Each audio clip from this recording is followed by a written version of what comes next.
Well, here we are back again on the lawn a couple of weeks later after the treatment, and you can see some patches have started to die off, but not much really. There's still a lot of moss in the lawn, so the granules that I put down, you can see it's had a decent effect over here.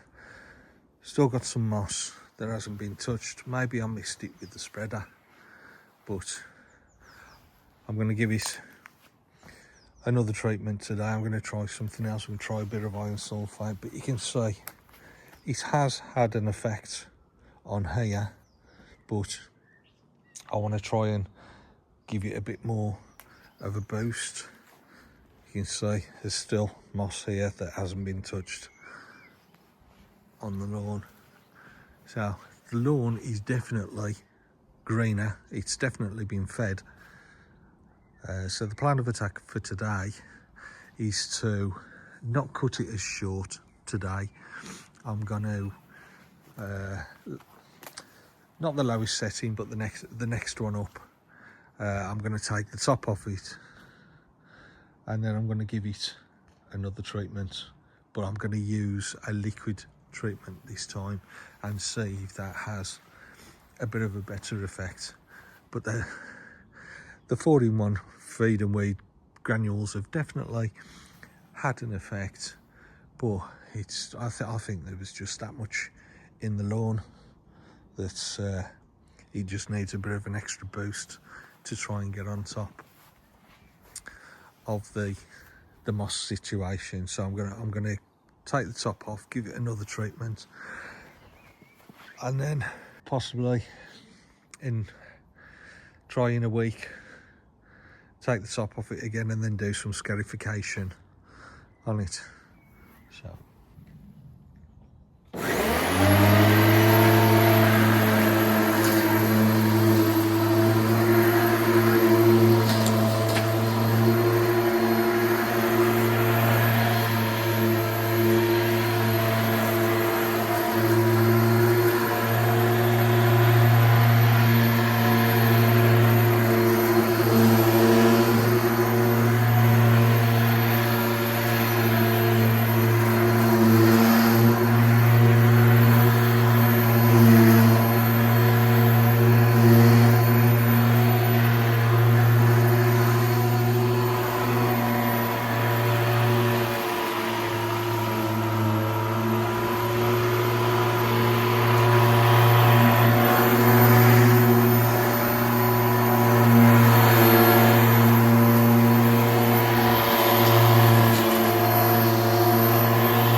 So now I've taken the top off just lightly, haven't gone down as far as last time.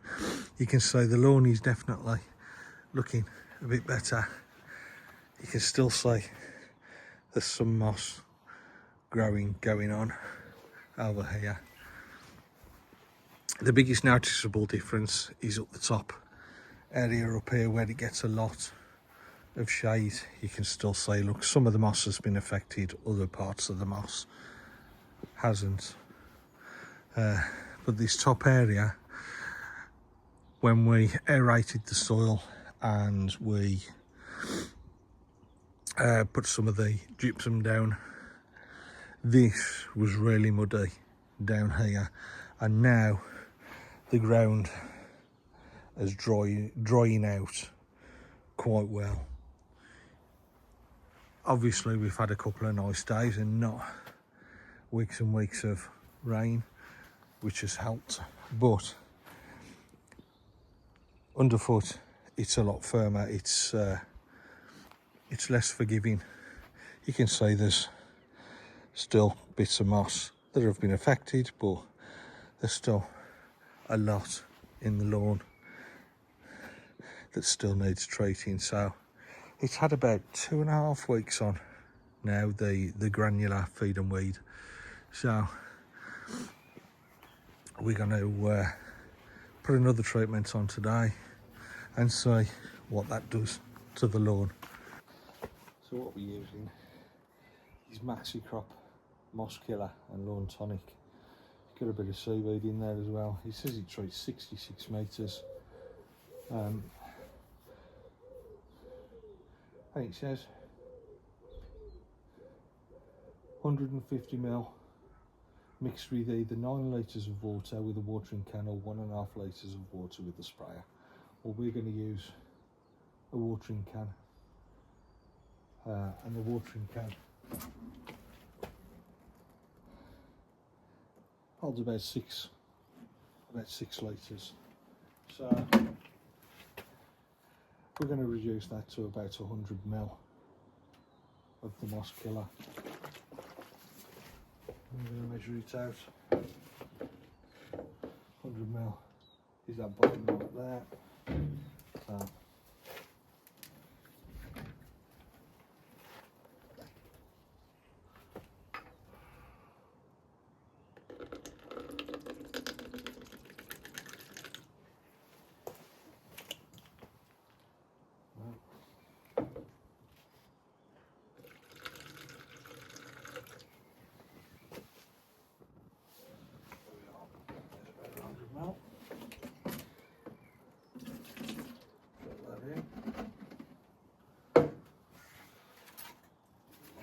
So some rainwater in an old can.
So it's had about, I think 4 cans, maybe 5 on the lawn. I don't know whether I've put enough on. I put about 100ml to 6 litres. Give it a good soaking. But I'm not worried whether it's not too much, because it's already had 1 treatment for the moss. So realistically it shouldn't take much more to get this under control. So the phase 1 is getting the moss under control, improving the drainage. So the scarifying will come next, and then look at where we're at with the state of the lawn for overseeding, if we need to overseed. And in the meantime, hopefully, while I'm waiting for this to get done, I'm going to be working across the back there, taking a lot of the shrubbery down and putting a load of it through a new toy that I've got. Well, I purchased it at the end of last summer. As you can see, it started to do a bit there because that was all out from the front. So yeah, a new toy. And the clue is, you see all them chippings on there, that's what come through it. So yeah, I'll see ya in the next video.